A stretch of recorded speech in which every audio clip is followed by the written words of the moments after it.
பேட்டிலாம் நிறைய சொல்லியிருக்கேன்ல. ஆமா, அது இருந்தாலும் இன்ட்ரெஸ்டடா பயங்கரமா நடிக்கணும் அப்படிலாம் நினைச்சல. கண்டிப்பா இல்ல. அதான் இன்ஃபேக்ட் ஃபர்ஸ்ட் இவங்க கூப்பிட்டு சொல்லும்போது எனக்கு கொஞ்சம் சர்ப்ரைஸா இருந்தது. நான் எதுக்கு நடிக்கிறேன், என்ன எதுக்கு கூப்பிட்டுருக்காங்க அப்படிங்கிற மாதிரி. பட் அதுக்கப்புறம் எனக்கு அதுல இருந்த கன்வின்சிங் ஃபேக்டர் வந்து அவங்க கதை சொன்ன விதம். அண்ட் எம்எட் டைரக்டர் அந்த டீம் துவாரகேஷன் சொல்லிட்டு அவரு தான் டைரக்ட் பண்ணியிருந்தாரு.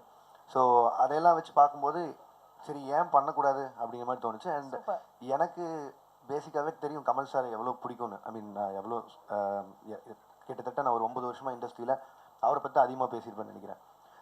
அவரோட வாய்ஸ் வந்து நான் ஏதோ ஒரு இடத்துல வர விஷுவலில் பின்னாடி வரப்போகுது அப்படின்னா எனக்கு வந்து அது ஒரு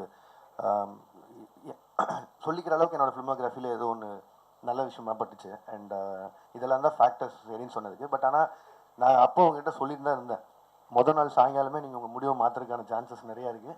பட் ஆனால் எனக்கு பிரச்சனை இல்லை, நான் எடுத்துகிட்டு போயிடுவேன், நீங்கள் எதுக்கு ஒரு பேக்கப் ரெடி பண்ணி வச்சுக்கங்கன்னு சொல்லிட்டு தான் போனேன். பட் அவங்க டீம் எல்லாம் ரொம்ப ஃப்ரெண்ட்லியாக இருந்தாங்க எல்லாமே. ஸோ அதனால் பெரிய சேலஞ்சாக தெரியல. அண்ட் அந்த வேலைக்கு இந்த வேலை ரொம்ப ஈஸியாக இருக்கா?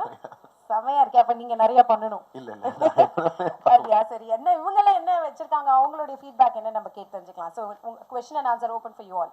நீங்க கேட்கலாம்.